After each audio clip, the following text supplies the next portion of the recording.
Hello, welcome back to Wrong Reads, and today I'm going to be talking about some of my favourite classics.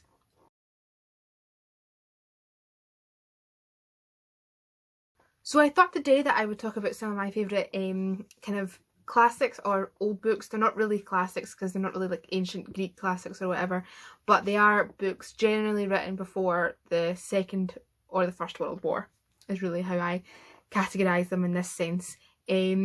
But there's lots of... I definitely have a type of classic novel that I like and ones that I definitely don't like. But here we go. So in 10th position we have The Innocence of Father Brown by J.K. Chesterton. So this is actually the complete set of Father Brown stories written by J.K. Chesterton, and actually includes a number of books, including all 5 of them, all 5 books that he wrote. They're all short stories, all centering around Father Brown, who is a Catholic, don't know what they're called, priest, who dots around Europe between the First and the Second World Wars and essentially solves crime. There is a BBC show starring Arthur Weasley from Harry Potter in the character of Father Brown. It is very good as well, but it does change a lot of things. The main point of the story is, or in The Innocence of Father Brown at least, is it's the relationship between Father Brown and his arch nemesis Hercule Flambeau, who is a thief who likes to go around causing trouble and stealing things. And it's these stories kind of try and get Father Brown to kind of redeem Hercule Flambeau almost and make him into a good guy. So these books are absolutely cracking. I read them a number of years ago when I was doing my advanced higher dissertation on the archetype of the detective. I used Sherlock Holmes, Hercule Poirot and Father Brown as my 3 main bases, and that's what really let me into loving these stories so much.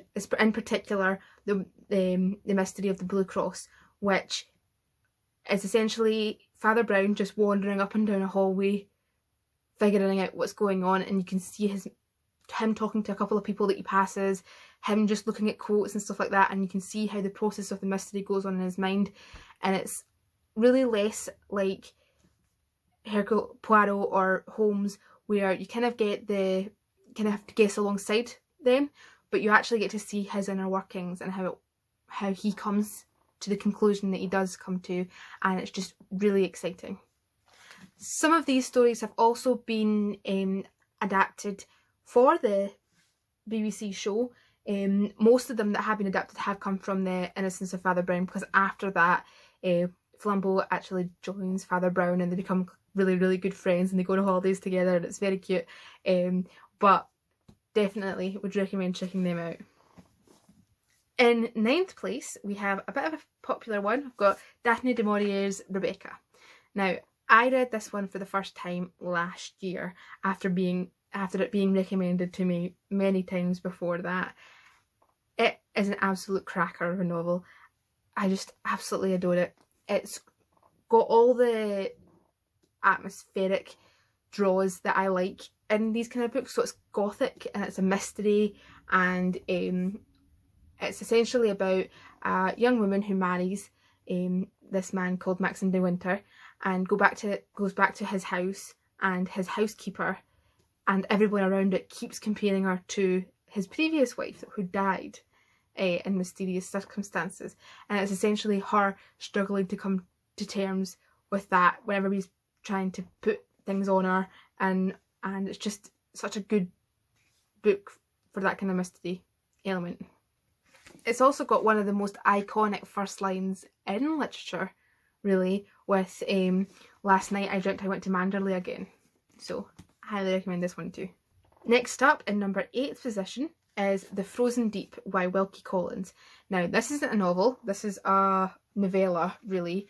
It's part of Alma Classic's 101 pages series, where really short novellas and short stories gets published in these kind of really cute short books. I read this last year and it was one of my favourite books of the year. So it's about two men who are vying for the affection of one lady, but they're both on ships that are heading to the Arctic, I think.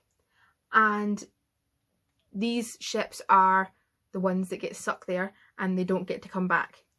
So it's essentially from point of three people, the two men and the woman, and how that kind of love triangle spirals and spirals and becomes into this kind of intense situational thing.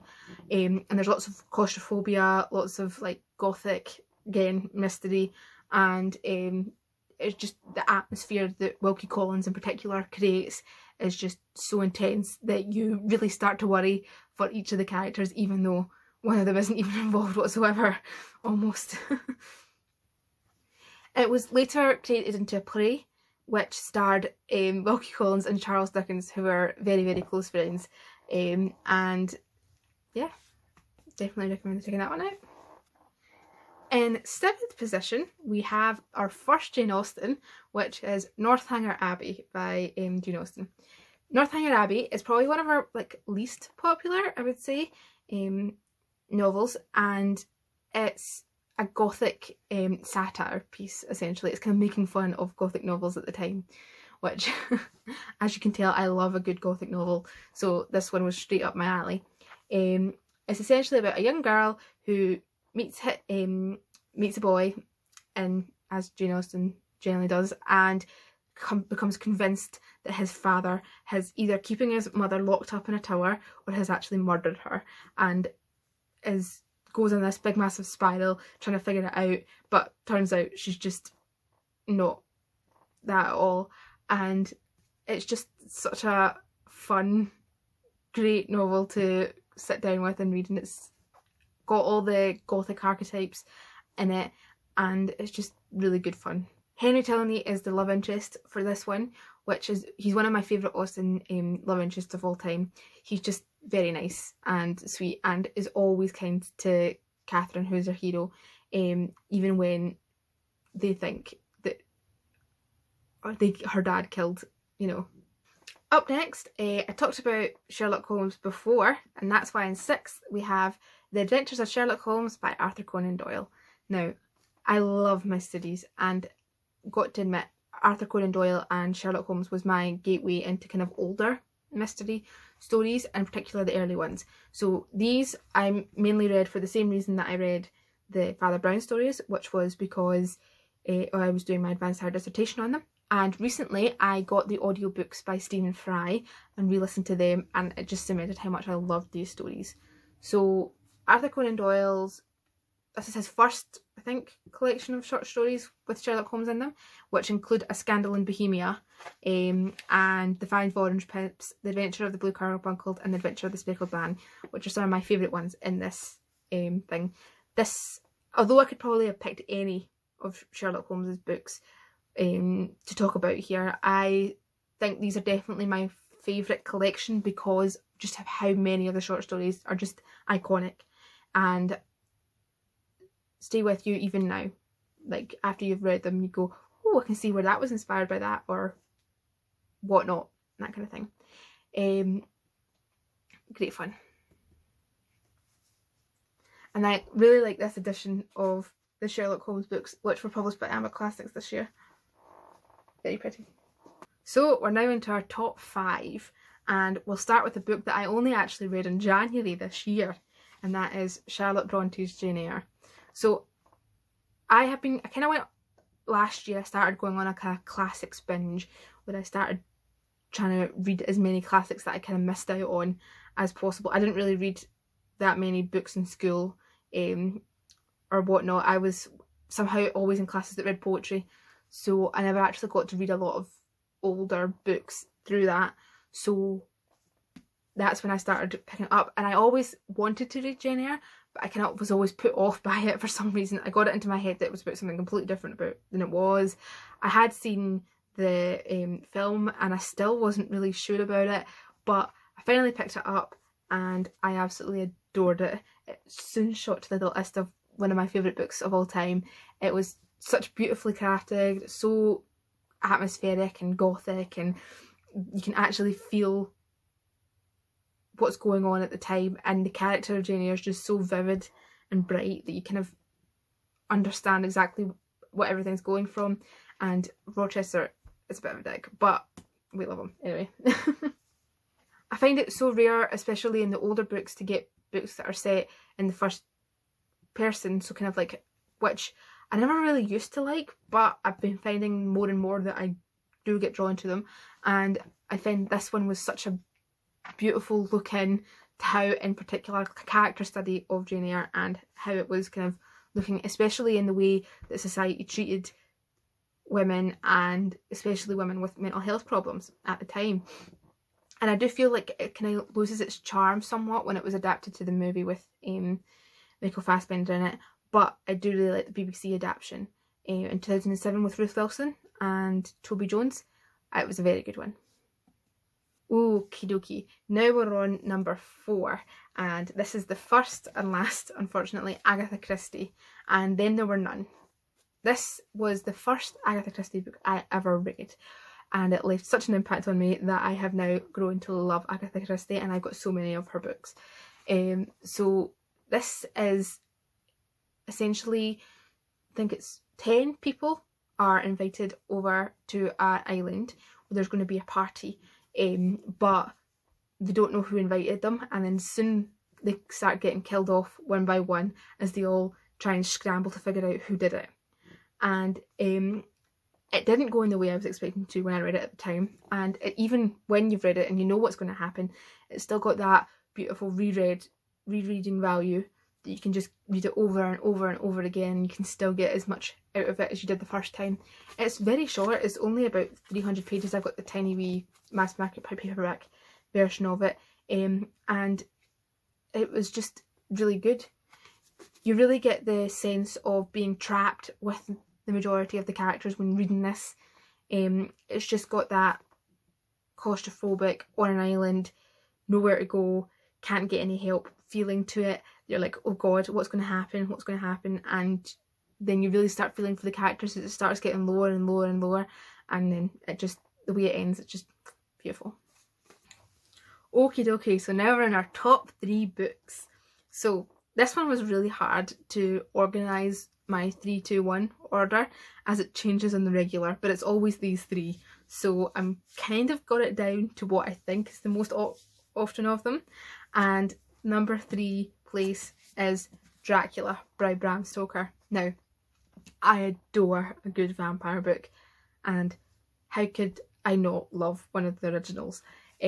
So this is obviously Dracula. Most people probably know what it's about, but if you don't, it's about a young lawyer who goes to Transylvania to meet a rich man wanting to buy property in England, and he then gets caught up in some funky business for lack of a better word, and then the story moves over to England and then back over to Transylvania again, and it's just so atmospheric, and it lay the groundwork for hundreds and hundreds of vampire fiction that came after it, but it's especially got one of my favourite things, which is the vampire's a bad guy and a strong female hero in it. I love Mina Money, or Mina Harker. She's just such a good character, and I love it. I do think that the first part is far more fast paced than the second part, but the third part rounds it all up together perfectly, which definitely makes it one of my favourite books. I can sit and reread this hundreds of times, and I love every single Dracula adaptation that ever comes out of the works.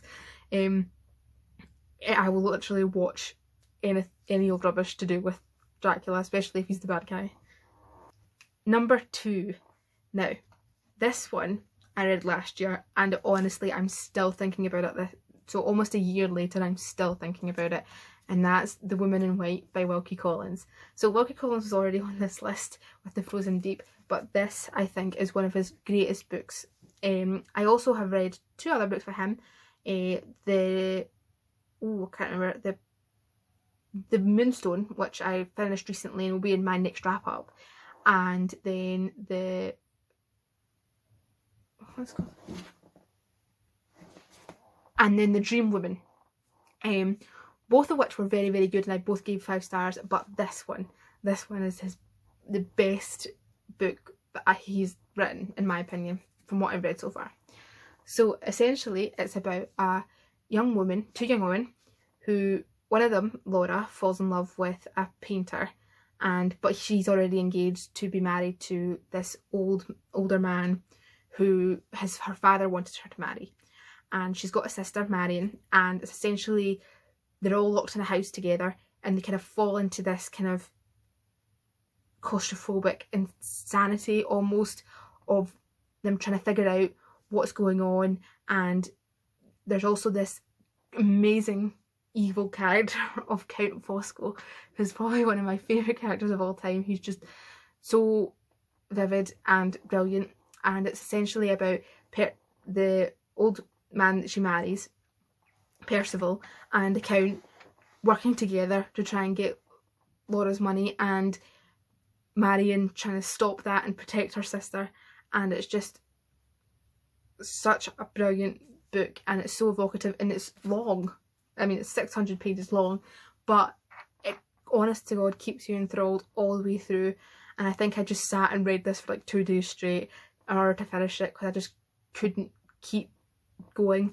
And it's just honestly one of the best books I've ever read. I also, immediately after reading it, watched the BBC adaptation of it, which came out in 2018, I think, which was very, very, very good, and added even more brilliance to the character of Count Fosco than I was actually expecting. And now we're on to our number 1. This is my favourite classic book of all time, and anybody that knows me will find this no surprise whatsoever that it is Persuasion by Jane Austen. Now, not only is this my favourite Jane Austen book, this is my favourite romance book probably of all time. It's just, I love it so much. I've watched both adaptations, the 1996 and the 2007, so many times that I know exactly what's going to be said, every word, and it just moves you so much, the story. So if you don't know, this was about Anne Elliot, who many years ago was going to marry a young man named Frederick Wentworth, but her family, because they didn't approve of the match, convinced her to break it off. And then it's set however many years later, 7 years later I think, when he comes back having got his fortune in the war and is now looking to settle down, and it's about how they interact with each other, kind of having this relationship in the past and where it leads to in the future. And it's just got some of the most beautiful lines of all of Jane Austen's work in it, and it's got my favourite heroine and hero in Anne Elliot and Frederick Wentworth. It also really paints the scene in terms of Bath and other places it goes to, like Lame Regis, and also like the family dynamics and characters and the way things are intricately woven in. And I think compared to other Jane Austen books like Pride and Prejudice and Sense and Sensibility, this is more about like the intricacies, the delicacies of relationships and knowing the other person, and kind of all of this, the whole story, the love story almost, is based around the two main characters knowing each other so well that they can just pick up on anything that they do and see, and how they can still care for each other all at this time later, even though they were both brokenhearted by what happened in the past. And I just absolutely adore it. Thank you so much for sticking with me, for finding out some of my favourite classics. What do you think about some of these books, and what are your favourite classics? Let me know in the comments down below. Thank you very much, and I hope to see you next week.